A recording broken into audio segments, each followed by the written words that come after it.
My ex-girlfriend announced it was finished. Her fresh boyfriend was whisking her off to Paris. I responded, "Have a great trip." She had no clue her new guy was my latest trainee, that I held off until they were airborne. Messaged my trainee that he was dismissed, shut down his company credit card, and abandoned them both stuck overseas. My partner of 2 years, Emily, ended things with me 7 days ago.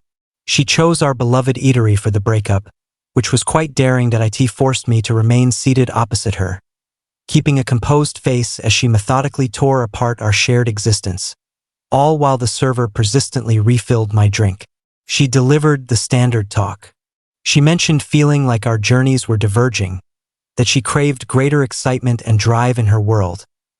Then she landed the knockout punch, the segment she was obviously thrilled to share. She had encountered another person, a vibrant, remarkable individual who was truly advancing in life. "He's escorting me to Paris for 7 days, Jake," she stated, her gaze sparkling with a harsh sort of victory. Top-tier seats. "We're departing on Friday." She aimed to wound me. She desired for me to envision her being swept away on a lavish European getaway by her superior, upgraded lover. She hoped I'd feel diminished, insufficient, and discarded. I experienced none of that. Instead, a peculiar tranquility enveloped me, similar to what I feel when sealing a significant business agreement. Because while she described her new partner, I recognized precisely who he was. His name is Max, and he's my most recent intern. Allow me to offer some background, as this is crucial. I hold the position of vice president at a major global tech corporation. Roughly 3 months back, our organization onboarded a group of top-notch MBA interns from premier institutions. Max stood out as the top performer, intelligent, charming, and excessively driven. He was placed right under my supervision. I recognized his capabilities, yet I also noticed his overconfidence. He was a high-stakes player, someone who took chances believing he was invincible. Due to the critical initiatives my department manages, I was permitted to issue Max a corporate American Express card. This isn't typical for interns, but he was on an accelerated path. The card was meant for sanctioned costs tied to a forthcoming assignment that could involve overseas trips and client sessions in Europe. It featured a substantial spending cap, and as his immediate superior and the approving executive, I maintained complete control over his transactions. I was extending him considerable leeway, a trial to assess if he could manage the accountability. So when Emily, whose income is moderate, began discussing premium flights to Paris, a light bulb went off in my mind. I realized Max lacked the private resources for such an extravagant outing. There was solely one method he could finance it. He was utilizing the freedom I provided to sabotage himself. I kept up the act. I heard Emily out with patience. I pretended to show a subtle, devastated shock. I even inquired softly, "What time does your plane depart on Friday?" She shared the carrier and flight details, keen to deepen the pain. 7 p.m. non-stop to Charles de Gaulle, she remarked with a satisfied grin. That night, as she gathered her belongings in our place to relocate, I was in my study at home. I accessed the firm's expense management system. And sure enough, it was documented clearly, a live record of Max's astonishing folly. Transaction 1, pair of first-class return tickets on Air France. Amount, $14,500. Transaction 2, 7 nights prepaid at a luxury hotel along the Champs-Élysées. Amount, $8,200. Transaction 3, a cash withdrawal from an airport machine. Amount, $1,000. He treated the business card as his own endless fund. It was audacious, impulsive, and a move that would destroy his professional future. He wagered all on concealing these costs or assuming I'd overlook them. He placed a terribly misguided wager. Once Emily had finished packing and was set to depart my residence permanently, she paused by the entrance with her luggage. She offered me one final, condescending glance. "Well, Jake," she declared, "I'm heading out to begin my fresh chapter on why new partner is escorting me to Paris." I met her gaze directly, my face impassive. "Have a wonderful journey," I replied. Over the following 48 hours, I took no action. I allowed them to proceed as planned. I observed charges for premium lounge entry and expensive snacks appear in the system. Then, on Friday night, I launched the flight monitoring site. I tracked their status shifting from gate to loading to departure. I delayed until the aircraft symbol indicated they were securely above the Atlantic. Far beyond turnaround that I grabbed my device. I had a pre-written text for Max. I had another contact prepared to reach.it, was the moment to address my organization's risks and my private matters with utmost effectiveness. Update 1: The instant the tracker displayed their jet over the sea, I initiated my strategy.it was a straightforward duo of actions, carried out with exacting accuracy from my cozy den. Action 1 involved a text. I accessed the prepared note to max.it was concise and entirely clear. I composed, Max, this communication notifies you that your role with the organization is ended, effective now, due to severe violations and deceptive exploitation of firm assets. Your business credit card is revoked. Avoid reaching out to me or any company personnel. An official document outlining your exit package, which is none, and a reimbursement request will arrive at your residence. I pressed send. The note transmitted right away. Naturally, he wouldn't view it for another 6 hours, perhaps nearing French shores. Action 2 was a call. I contacted the round-the-clock corporate card support line for our firm. A drowsy representative picked up. I verified my identity with my title and senior code. I must report fraudulent use of a card and have it shut down immediately, I stated. I supplied Max's card info. As the endorsing vice president, I possessed total power for this. I informed the rep that the staff member was dismissed and all latest transactions, encompassing the flight bookings and accommodation, should be marked as invalid and pursued for reversal. The rep entered data briefly. All right, Mr. Harlan, he responded. The card is now inactive. All outstanding payments are halted. We'll launch a fraud review on our side. Superb, I remarked. Appreciate your promptness. And that concluded it.in mere minutes. I had ousted my errant trainee and eliminated his monetary support. I pictured the chain of occurrences upon their landing in Paris. They'd be thrilled. Buzzing from first-class bubbly. They'd cab to their opulent 5-star lodging. They'd approach the reception. The courteous staff would check their booking, input details, and then convey the unfortunate update with a mild grimace. Apologies, sir, but the payment method for this reservation is invalid.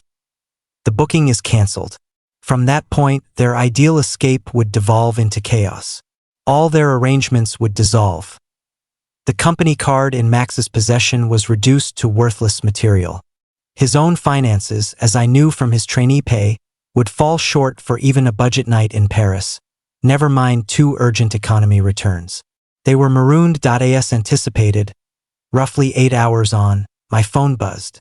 It was an unfamiliar number, but with a French prefix. I sent it to voicemail. Soon after, it rang once more, dismissed.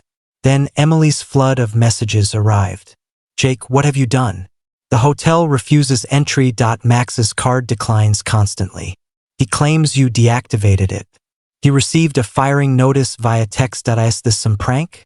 Jake, it's not amusing. We're penniless. We're trapped. You must resolve this. You owe me.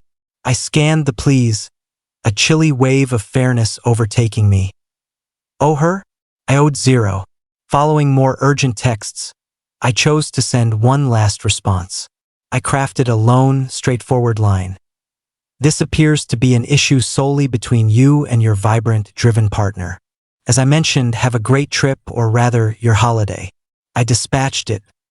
Then I restricted her contact. I cut her off across all online networks. I wiped her from my virtual existence as thoroughly as I'd dismantled her travel agenda. Not long after, some of her acquaintances began messaging me, obviously hearing a biased, frantic tale. What you've inflicted on Emily is harsh, one typed. It's a huge mix-up. You should assist them. I offered no reply. I simply blocked them as well. This wasn't confusion. It was repercussions. Emily had aligned with a guy who constructed fantasies on theft and hubris. I merely highlighted it to him and her in the most straightforward, irrefutable manner. They found themselves in a premier destination with a rock-bottom allowance, compelled to unravel the disorder they'd engineered. Update 2. My initial task upon arriving at work Monday was to officialize the matter. I convened with our HR director and my superior, the senior vice president. I presented the details factually, handing them a printout from the expense system. I illustrated the sequence of expenditures, the premium flights, the upscale lodging, all for private purposes. I ended Max's internship for major infractions Friday night once the deceit was verified. I clarified. I also deactivated his card to halt more unsanctioned outlays and shield the firm from extra risks. They appeared serious but completely backing me. My superior patted my back. Smart move, Jake, he commented. You responded firmly to safeguard our resources. This young man was a ticking bomb. Better to discover early than later when he's managing key client info. HR processed the formal documents. Max was officially barred from future roles at our firm or affiliates. My quick response was recorded in my records not as vengeance but as proof of robust leadership vigilance. On the job front, I emerged even stronger. Naturally, I was deeply intrigued about how Emily and Max extracted themselves from their French dilemma. The details surfaced a week later, through a coworker linked to one of Emily's associates. Word-of-mouth networks are potent. The account was one of absolute, unrelenting embarrassment. After unsuccessful attempts to contact me, Emily resorted to a string of emotional, pleading calls to her family. She confessed that her elegant Paris trip with her new beau had collapsed because he'd evidently funded it via a misappropriated card. Her folks, following what must have been a monumental scolding, grudgingly sent funds. Not sufficient for extravagance, but adequate for 2 emergency one-way economy seats, probably with a lengthy stop in Iceland. I envisioned that return journey was tense and profoundly awkward. Back home, Emily, now destitute and utterly shamed, initiated a frantic counteroffensive. Unable to hit me career-wise, she targeted my reputation. She circulated nasty gossip to all ears. She alleged I was a possessive, domineering fiend. She asserted I'd been psychologically harmful for ages, and that I'd orchestrated Max's dismissal purely from bitterness since I couldn't accept her choosing a superior suitor. She also attempted a monetary assault. She forwarded a lengthy, pseudo-legal message, evidently composed by another, insisting I surrender all presents she'd offered during our 2 years. She further argued entitlement to some of my holdings due to her sentimental efforts and inputs to our joint routine. The inventory of her alleged items encompassed costly furnishings, artwork, and gadgets I'd acquired well prior to her residency. This was novice-level nonsense. I didn't bother answering her note. I just passed it to my private lawyer.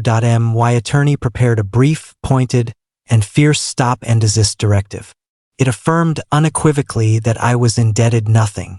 It emphasized her assertions on my belongings were groundless and deceptive. It attached proofs of purchase for the primary objects she cited, confirming my exclusive possession. The directive ended with a stark caution. It alluded to her aware involvement in Max's scheme to swindle my organization by joining the excursion. It observed that although my firm was chasing Max, they had thus far opted not to involve her. The letter firmly suggested that additional interactions, pestering, or slanderous remarks toward me might prompt me to advise my company's attorneys to reconsider her role as a bystander and view her as an accomplice. It was an endgame. Intimidating her alone would yield zilch. But menacing her with the complete judicial force of a multi-billion-dollar enterprise? That was a peril she couldn't ignore. The whispers ceased. The communications halted. Only quiet remained. Final update. 4 months have passed since the Paris episode. The ripples have calmed, and the ultimate outcomes of Emily and Max's brief escapade have crystallized. Their narrative lacked a joyful conclusion. First, Max. His career isn't merely paused.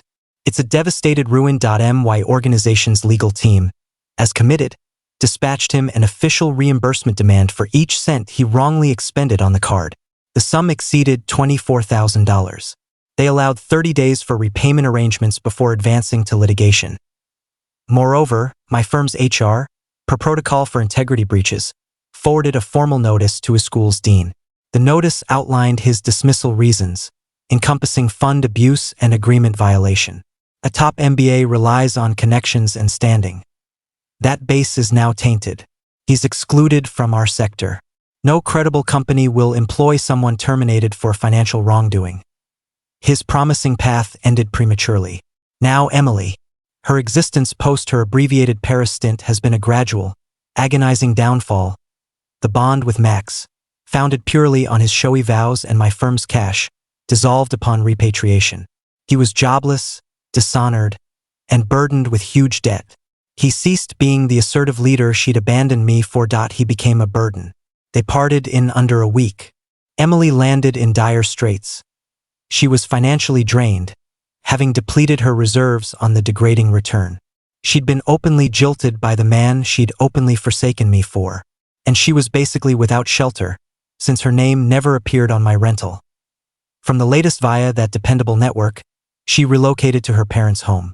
In her late 20s, confined to her old room, her splendid Paris fantasy morphed into a suburban disaster. I got one last email from her around a month back, from a fresh account. It was a woeful, meandering text. It swung between accusing me of demolishing her world and vaguely expressing regret for the closure. It was the typical, self-indulgent rant of someone evading accountability for her decisions. I perused it, sensed utter indifference, then erased it and sealed the sender. Regarding myself, things are excellent. My standing at the company is more solid than before. I'm admired for leading with resolve and defending the enterprise's welfare. My home is serene. I've prioritized my career, exercise routines, and renewing ties with pals I'd sidelined during my time with Emily. I don't view my actions as vengeance, not emotionally. I regarded it as a threat mitigation challenge. I faced a staffer posing risks and a companion aiding his imprudence. I executed the most streamlined and rational measures to eliminate the danger to my firm and my personal sphere. That their individual worlds crumbled afterward was merely a foreseeable result of their poor judgments. They risked it all, leveraging my organization's funds and my confidence as collateral. And they failed dramatically.